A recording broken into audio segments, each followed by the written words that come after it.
درود بینندگان عزیز، امروز 11 اکتبر و شما برنامه ویژه انتخاباتی رو از استودیوی مرکزی رادیو آزادی تماشا دارید. ساعت با وقت پراگ رسو 13 و با وقت دوشنبه 16 است.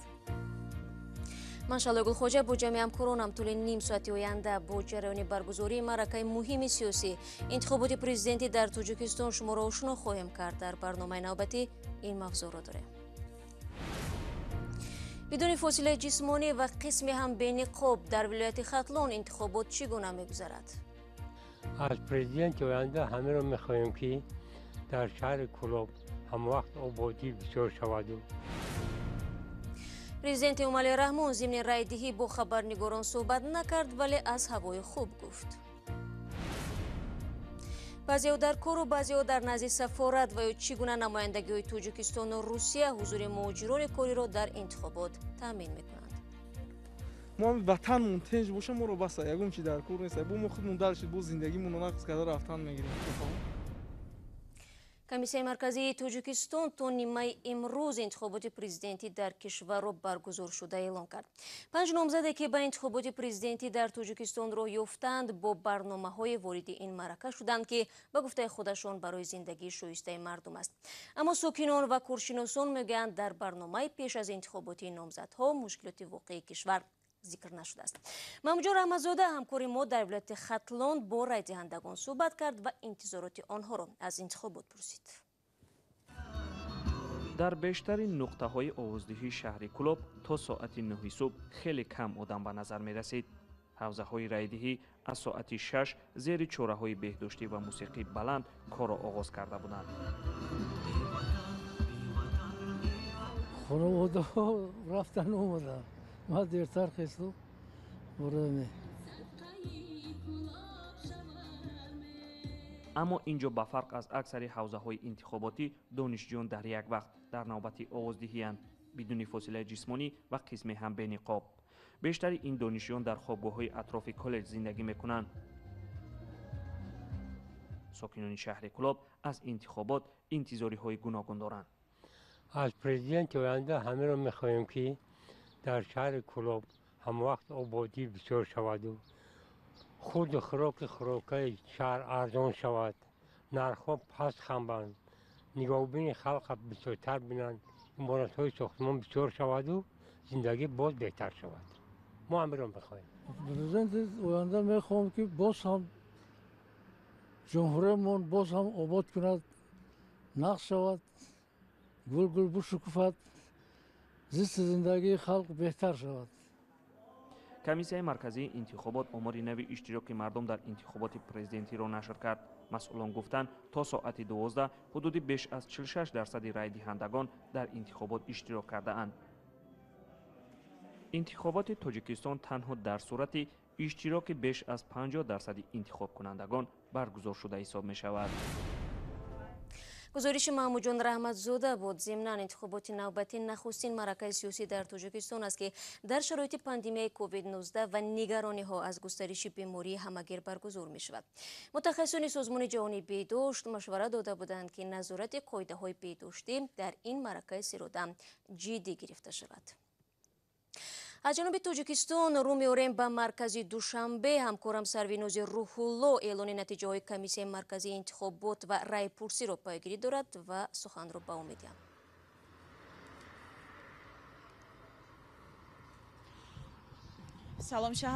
سلام شهلا، سلام بیننده‌های رادیو آزادی. کمیسیون مرکزی انتخابات و رایپرسی تاجیکستان اعلان کرد که انتخابات پرزیدنتی روز 12 اکتبر برگزار شده اعلان شده است. این کمیسیون گفت که تا ساعت 15 یعنی در دوام 9 ساعت بیشتر از 70% انتخاب کنندگان پای خوتی‌های رای رفته آواز دادند. همین طور با اطلاع کمیسیون مرکزی انتخابات و رایپرسی نتیجه های پیشکی انتخابات تا 24 ساعت معین شده. نتیجه های نهایی تا کمتر از 2 هفته باید اعلان کرده شود. خب تشکر میگم که سرنوز روح‌الله بود و امور نوی کمیسیون مرکزی انتخابات تو حول هوای دوشنبه رو برایمان گفت. انتخابات در حال برگزار شده اعلام گردید که برخی از ساکنان از نگرفتن دعوتنامه برای شرکت در انتخابات شکایت دارند. اینچنین درباره وجود تقلب در جریان آوازدهی و شرکت کمی ساکنان در بعضی از قطعه‌های رایدهی گزارش‌ها می‌رسند. در تاجیکستان آوازدهی در انتخابات پرزیدنتی تو ساعت 8 شام ادامه خواهد کرد. حزب‌های مخالف حکومت تاجیکستان، حزب ممنوع نهضت اسلامی و سوسیال دموکرات در انتخابات حضور ندارند. اولی را سال 2015 دادگاه عالی تاجیکستان تروریستی خوانده منع کرد و دومی انتخابات را بایکوت نمود. نامزدهای مستقل نیز به انتخابات راه نیافتند. خبرنگاران ما مولرجب یوسفی و براد یوسفی در حوزه انتخاباتی بودند که پرزیدنت تاجیکستان و مقامات بلندپایه دیگر آواز دادند. چند لحظه قبل رئیس جمهوری تاجیکستان امام علی رحمان به بینای لیتسه رقمی 3 شهر دوشنبه آمده در اینجا رای داد. امام علی رحمان در صحبت کوتاه با رئیس این نقطه رایدهی درباره تعداد رای دهندگان و اشتراک مردم در انتخابات پرسید. او همچنین به اشاره با باد و هوا گفت که روز خوبی است. ورود به قطعه رایدهی رقمی 15 در ناحیه اسماعیلی سامانه که نامزد به مقام رئیس جمهور امام علی رحمان در آن رای داد تحت نظارت جدی امنیتی صورت می گرفت. رایدهی تقریبا از ساعت 8 صبح گرمتر شد و ساکنان بیشتر به رایدهی می آمدند. امام علی رحمان نامزد حزب خلق دموکراتی به مقام رئیس جمهور تنها به رایدهی آمد.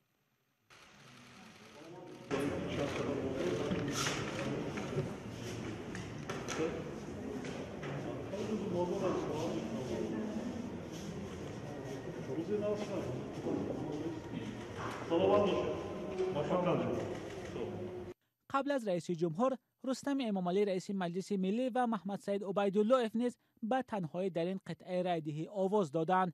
در قطعه رایدهی شماره 15 در ناحیه اسماعیلی سامانه که قطعه خاص به نظر می رسید، زمان حضور خبرنگاران ناظران از اتحاد دولت‌های مستقل 2 دفعه پیدا شده و روند انتخابات را نظارت کردند. Мы только что встретились со своими коллегами, поговорили на настоящий момент. ما چند قبل با همتاهای خود واخوردیم، صحبت کردیم. در حال حاضر یگان قانونشکنی را آشکار نکردند. باید تذکر داد که طبق تخمین‌های ما تا 45 دقیقه پیش حدود 20% رای دهندگان شرکت داشتند. گمان میکنم اشتراک رای دهندگان خوب است. Явка была, наверное, на минут 40-45 минут назад, вот когда считаем, что явка очень хорошая.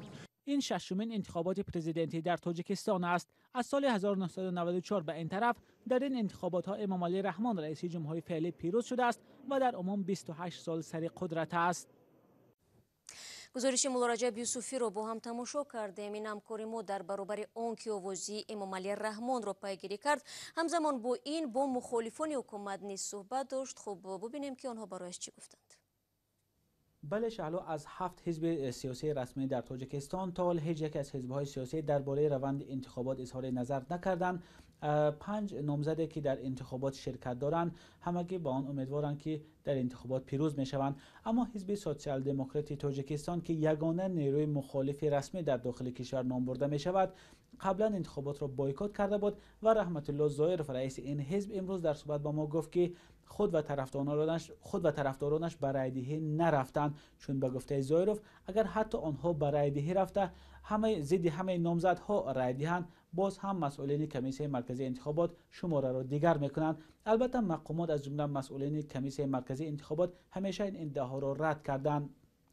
اما رحمت الله ظاهرف گفت که با وجود آن که به آوازدهی نرفتند اما جریان آوازدهی را نظارت دارند. به گفته ظاهرف چند نفر از اعضایان حزب آنها به منطقه ها رفته و از بیرون اچسکه‌های انتخاباتی مشاهده میکنند که چقدر مردم به رایدهی می آید. با گفته رحمت الله ظاهرف آوازدهی در بعضی از ناحیه‌های تابع مرکز کمرنگ است، هرچند مسئولین کمیسیون مرکزی انتخابات گفتند که مردم فعالانه در انتخابات شرکت دارند و تا ساعت 15 بیش از 70% مردم در انتخابات شرکت کردند. و رحمت الله ظاهرف گفت که بعد از اعلان نتیجه های پیشکی انتخابات خلاصه نهایی خود را اعلان خواهد کرد. تشکر. مولرجب یوسفی بود که با ما صحبت میکرد از دوشنبه. فاراموز ергашев ҷавони аз шаҳри хорух ки талош дошт дар интихоботи президентӣ номзад шавад мегӯяд имрӯз барои рай додан нарафтааст. ӯ талош дошт аз рӯи худпешбар номзад ба мақоми президентӣ шавад. аз як сӯ мақомот гуфтанд қонунгузорӣ худпешбариро пешбинӣ накардааст. аз тарафи дигар фаромӯз натавонист то санаи муайян шуда имзои заруриро ҷамъ орад. дар суҳбати телефонӣ аз фаромӯз ергашев пурсидем ки чаро тасмим гирифт ба овоздиҳӣ наравад. ما از پای کور خودگی هستیم راستگاه من با انتخابات نرفتم چون از رای دادن من یا ندادن من یکون چیزی وزن شد و به شفافیت این انتخابات من تماما باور ندارم. از برای این لازم شماریدم که بهتر از اون است که از پای این کور خودگی شخصی خود شدم چون این روز استراحت است. از روی مشاهده من فقط بیشتر من کارمندان و یا نماینده های حاکمیت هستند. مردم اوزی بیشتری که میدونم از پای کور زندگی خودش میباشد لیکن خیلی مردم هم رفتی استوده است ولی این هم مشاهده کردیم. صحبت پورای فاراموز ергашевро метавонед дар вебсайти радиозодӣ пайдо намоед.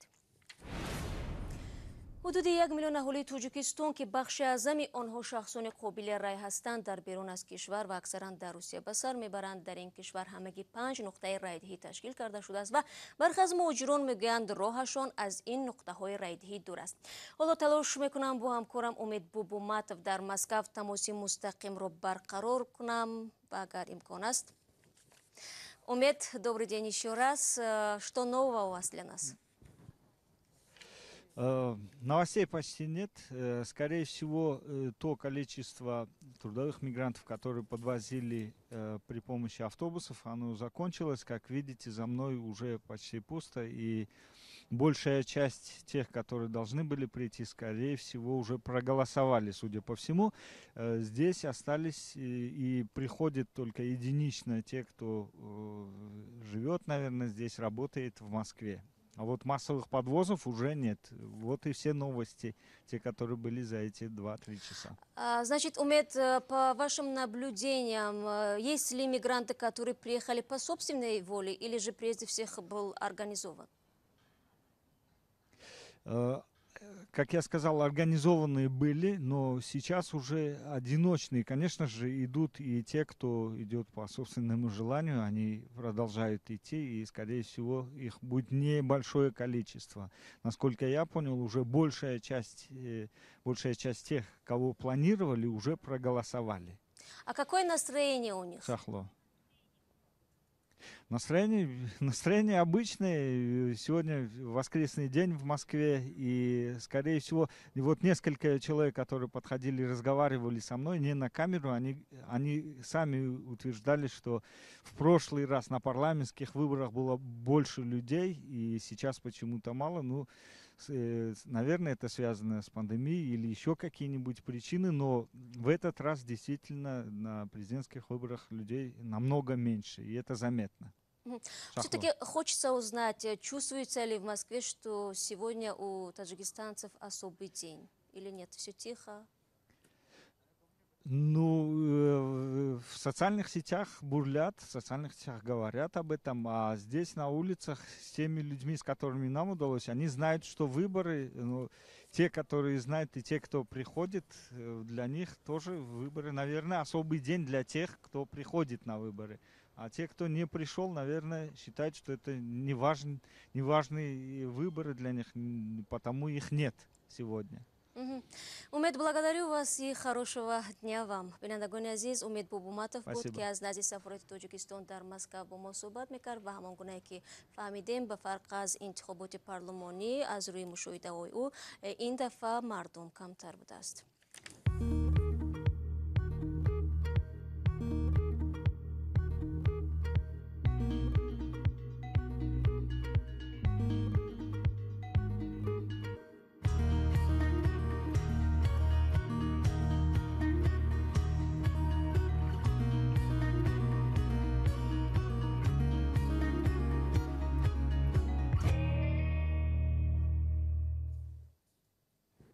شما ویژه گفتار رادیو آزادی را وابسته به انتخابات پرزیدنتی در تاجیکستان تماشا دارید و این لحظه در خط تماس با ما از سنت پتربورگ همکارم یوری Баранюк است و میبینیم که یوری Баранюк حالا ما را میشنود. Юрий, как изменилась избирательная картина к этому часу? Как и в Москве, явка очень небольшая, и сейчас за моей спиной буквально 5 человек, причем среди них есть сотрудники дипломатической миссии. И я напомню, что сегодня граждане Таджикистана голосуют не в консульстве, а в Доме национальности. Это, насколько я понял из нашего общения с сотрудниками дипведомства, такое решение было принято для того, чтобы соблюсти противовирусные меры, потому что в консульском отделении практически невозможно обеспечить социальную дистанцию. Сегодня люди, повторюсь, приходят голосовать на Маховую улицу, в Дом национальностей. Я не смог попасть внутрь, но вот, соответственно, очень много общался с теми, кто пришел проголосовать снаружи, и у нас было очень мало трудовых мигрантов, по крайней мере, по моим наблюдениям. Я не видел, чтобы людей привозили, но зато были такие группы молодых людей, это во многом студенты военных вузов, которые приехали получать профессию офицера из Таджикистана. И с одним из таких молодых людей мы даже смогли поговорить. Это курсант Академии имени связи, Академии связи, будущий связист. Он планирует после того, как получит образование, уехать в Таджикистан. Предлагаю послушать, что он хочет от своего президента или от человека, вот, пусть победит не его кандидат, а вот тот, который выиграет на этих выборах. Президент должен быть достойным, который понимает обо всем, заботится о своем народе, о своих жителях и обеспечивать их всеми необходимыми вещами, например, как мы, курсанты, студенты, которые учимся за границей. Как и в Москве, основная волна голосующих, основная вот эта волна избирателей, видимо, закончилась. Сейчас сюда приходят уже лишь единицы, и даже очереди перед Домом национальности мы наблюдать не можем. Не знаю, с чем это связано. Возможно, после обеда придет больше голосующих, но вот пока такое затишье. Может, они на работе? Все-таки большинство из них работает в воскресное время тоже. Безусловно, но все-таки воскресенье день, когда очень много объектов замирают. В выходные дни в Петербурге случаются. Город хоть и большой, хоть и живет 24/7, но огромное количество строек, заведений общепита останавливают свою работу. И других мероприятий, где занято большое количество мигрантов. И надо отметить, что они играют очень-очень важную роль в экономике Санкт-Петербурга. Ну, собственно, мне трудно сказать, почему их здесь сегодня нет. Когда мы проводили свое маленькое исследование на тему электоральных настроений граждан Таджикистана возле миграционного центра, где выдают трудовые патенты, я хочу сказать, что там людей было гораздо больше. Но, в принципе, надо отметить, что сейчас идет такой большой спад количества приезжих. Возможно, это связано с пандемией. Экономика России просела, и Россия не может сейчас платить такие же большие зарплаты, как и раньше. Может быть, в рублевых цифрах это те же самые деньги, но в валютном эквиваленте это, конечно, сумма уже гораздо меньше. И я хочу еще рассказать о том, как сегодня здесь соблюдают коронавирусные ограничения. Мне не удалось попасть внутрь. Мы беседовали с консулами, но они не пустили меня внутрь. Но, тем не менее, вы видели кадры, которые я прислал ранее. Люди толпились возле входных дверей, не расходились, социальную дистанцию не соблюдали, хотя некоторые были в масках и перчатках. Это обязательное требование для петербуржцев, которые находятся в местах общего пользования. Не на улице, но если вы находитесь в помещении, маски и перчатки вы должны использовать. Вот сегодня мы видели, что многие довольно ответственно подошли к этому требованию. Понятно. Благодарю вас, Юрий, за подробную информацию. Достойный азиз, Юрий Баранюк بود همکار ما از شهر سنت پتربورگ.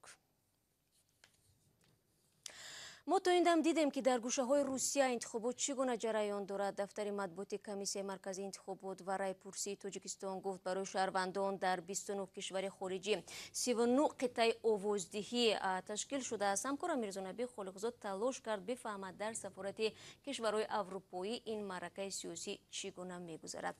درود بر شما. میتونید بگید که چه معلومات تازه شما پیدا کردید در این؟ ما امروز با چند سفارت های تاجیکستان در کشورهای اروپا در تماس شدیم، از جمله سفارت تاجیکستان در آلمان. از اونجا در صحبت تلفنی به ما گفتن که اون شهروندانی که زندگی دارند با تجارت مشغول هستند یا بیمار هستند و طبابت دارند و دیگر در نقطه رایی که در شهر برلین یعنی در بینای سفارتخانه تاجیکستان باز شده است آمده و رای دادند و قسمی از آنها الکی آمدند و رای، ولی اینکه چند نفر رای داد حالا روشن نیست. اما وقتی که ما سوال دادیم که کشورهای همسایه با آلمان مثل چخیه و پولش چی، اون شهروندانی که در اینجا کار و زندگی میکنن کجا باید روند، اونا گفتن که اونها را میتوانند به همین نقطه رای برلین بیایند و در همینجا رای خودشون رو دیدن. اما وقتی که ما با چند شهروند در لهستان هم صحبت شدیم چندان علاقه برای به برلین رفتن و رای دادن رو نشون ندادن. بله، چون از لهستان یادآوری کردید فعلا در آلمان و لهستان دهها شهروندان تاجیکستان با مقام پناهندگی به سر میبرند.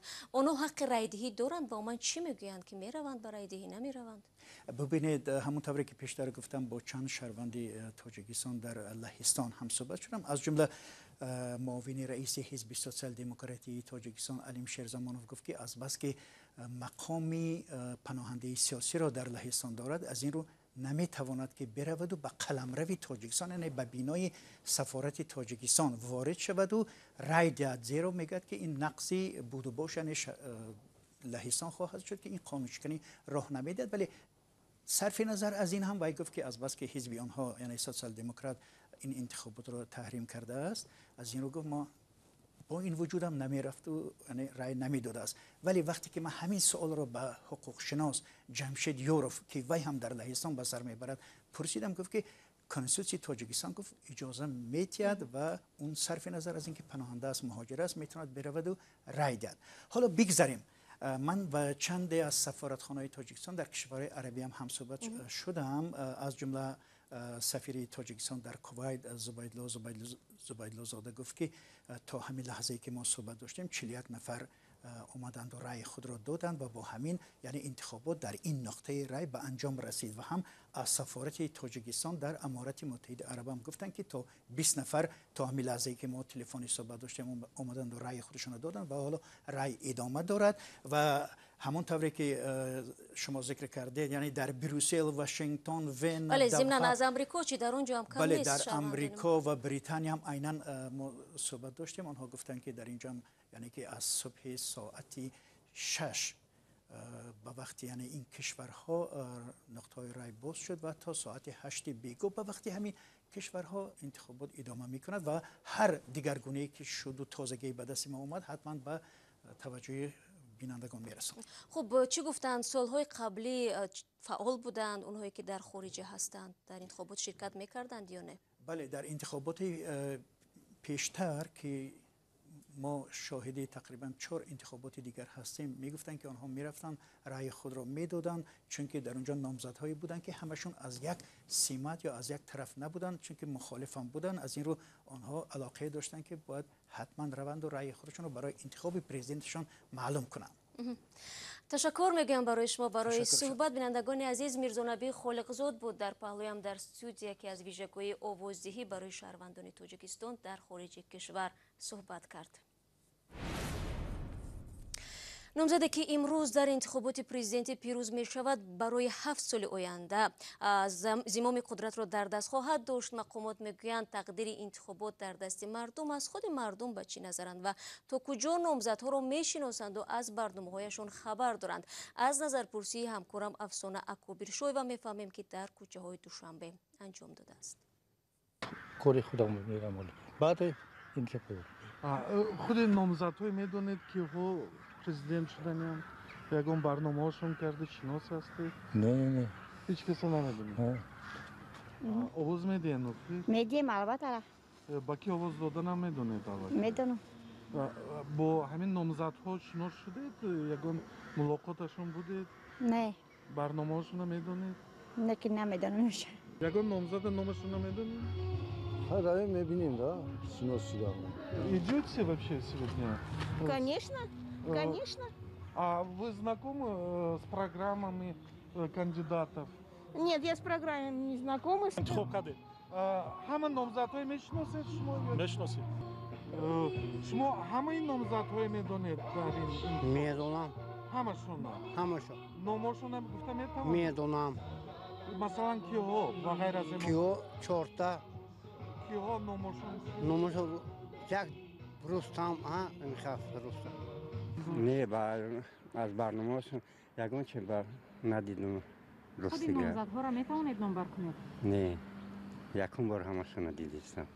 شما انتخابات رفتید؟ من خونم رفتم. امروز انتخابات امروز روز انتخابات است. من همین участка من آواز میتونم. لباسام عوض میکنم اومده آواز میتونم. خود این نامزدها میدونید که میدونم. همه 5 نفر. همه 5 نفر میدونم. همه رو برای پارتیا همش میدونم. نمبر کرده میتوانید؟ خیر من رستم لطیف‌زاده، عبدالغفارов، امامعلی رحمانов خب دیگرشون جان انتخابات میره خدا الان 18 سال شده. همین نامزدهایی که پرزیدنت شدن میشناسی خدا؟ همشون همین 5 نفره. نمبر کرده میتونید که نمبر نامشون رسا. شما انتخابات میروید امروز؟ نامزدهای میدونید الان که با کی آواز دادن؟ میدونم ولی من کجا آواز دادن میتونم رفتم کردم یک میگم. این نظرخواهی همکارمان افسانه کابیرشوی و با دست ساکنان دوشنبه درباره شرکتشان در انتخابات پرزیدنتی و حالا رو میاریم به مسکو تا ببینیم که تاجیکان در آنجا از انتخابات چه انتظاری دارند. ما وطنمون تنج باشه ما رو بس یگم چی در کور نیست. بو ما خودمون درشید بو زندگیمون رو نقص کرده رفتن میگیریم خدا خواه. شما اینجا کار میکنید؟ ان شاء الله رحمون کار میکنیم.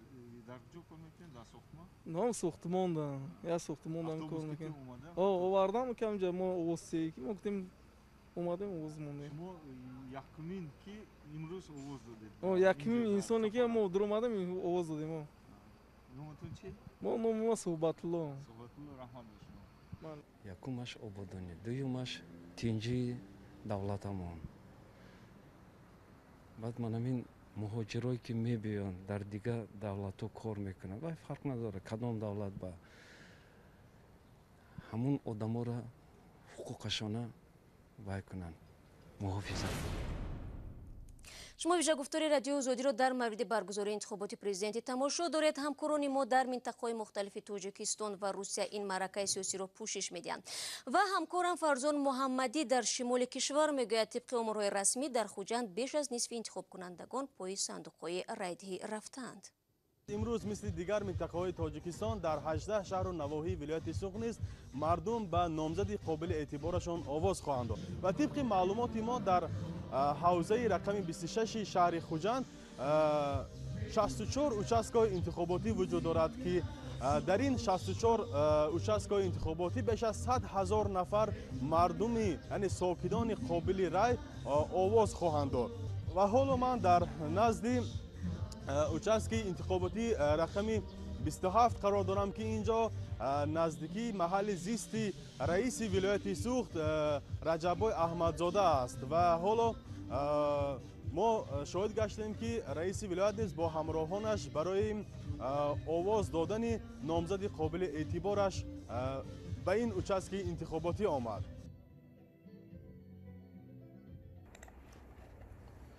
نمایندگان کمیسیون مرکزی انتخاباتی در شهر خوجند گفتند که ساکنان فعالانه در این معرکه مهم سیاسی اشتراک دارند و آوازهای خود را به نامزد انتخاب کرده خود داده ایستادند. همچنین در این معرکه در قطار ناظران بین المللی همچنین 64 مشاهدان از حزب خلق دموکراتی، 22 نفر مشاهدان از حزب کمونیستی، 8 نفر از حزب اگراری، 22 نفر از حزب اصلاحات اقتصادی و دیگر نمایندگان نظارت دارند. بر ساکنانی که امکان آمدن به участки انتخاباتی ندارند طبق عریضه برای گرفتن رأی آنها به منزلشان خواهند رفت. به گفته آنها تا نیمه روز علاقه بیش از نصف ساکنان قابل رأی به صندوق‌ها بیولتن‌های خود را پرتافته‌اند.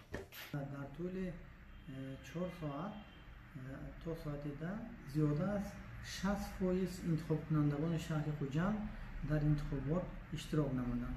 همچنین از ساعت 6 ما شاهد گشتیم که ساکنان و استقامت کنندگان این محل به участки انتخاباتی آمدند ولی به دوربین رادیو آزادی هم چند نوارها تصادف افتاد که بعضی از آنها از قاعده های انتخاباتی بیخبر هستند. ما آمدنی من همین که من به همین پرزیدنت ما محترم خلق بودن، همیشه با خلق بودن، صلح و وحدت بودن هم به ما میخواهیم که همونو با همین دولتی ما اداره کنن هم صلح صلاح شود.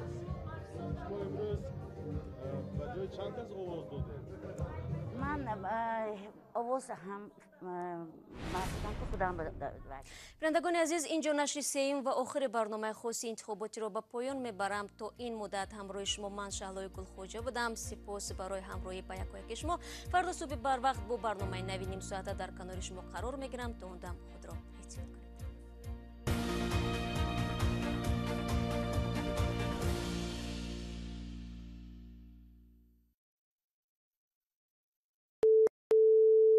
This is Radio Free Europe.